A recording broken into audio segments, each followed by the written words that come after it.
All right, family. New information on the latest Diddy scandal. It has been reported that guns were found during Homeland Security's raid at Sean Diddy Combs's Los Angeles and Miami homes on Monday.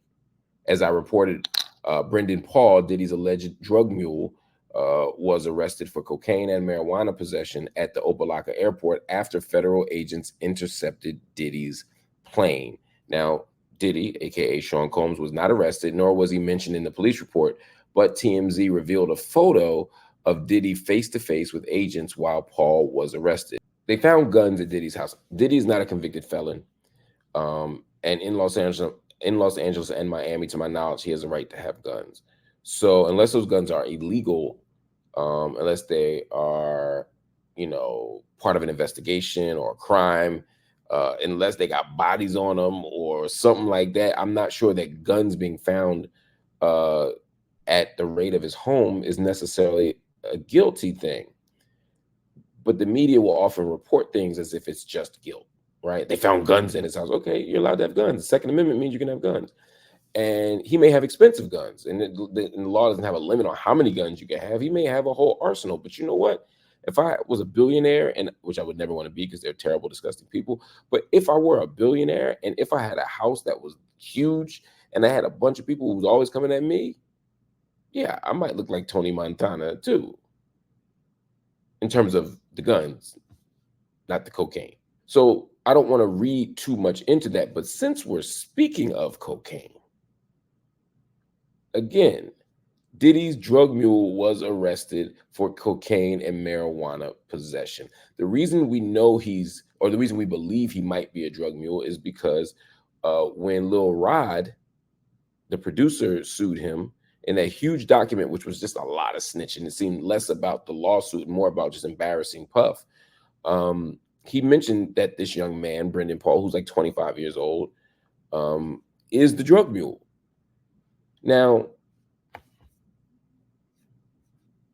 if he's not the drug mule, you might say, what is this 25-year-old white boy doing following Diddy around the country, flying with him, carrying bags, et cetera, et cetera? And is it just a coincidence that he had weed and coke in the bag?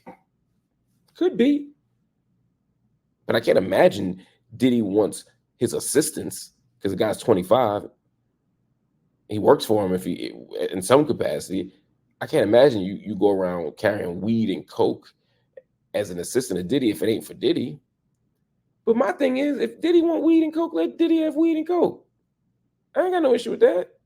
I think drugs should be legal. Now, I'm not saying people should break the law. Let me be very clear. If it's illegal to have weed, don't have weed. Obviously, cocaine is illegal. You shouldn't have cocaine. But for us as a public, what are we invested in? Why do we care whether he had the weed and the coke? Why don't we care?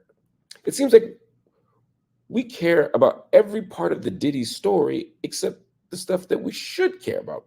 People talking about drug mules, people talking about Young Miami, people talking about sexuality all day, every day, but nobody's talking about the human trafficking allegations. Nobody's talking about the assault allegations.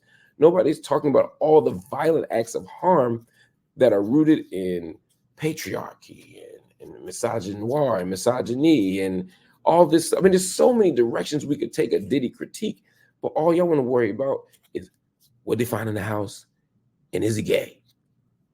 And everything else seems to be unimportant. And that's really sad because there is a conversation to be had about systemic harassment, systemic violence, systemic oppression of women in this entertainment business. But no, we don't talk about any of that. And there's plenty of opportunity to, because when you talk about Harvey Weinstein, you're not just talking about somebody who might be a creep or somebody who is a creep. Harvey Weinstein is definitely a creep. You're also talking about a systematic kind of oppression, a systematic kind of violence, a systematic kind of harm and exploitation that happens in the entertainment industry.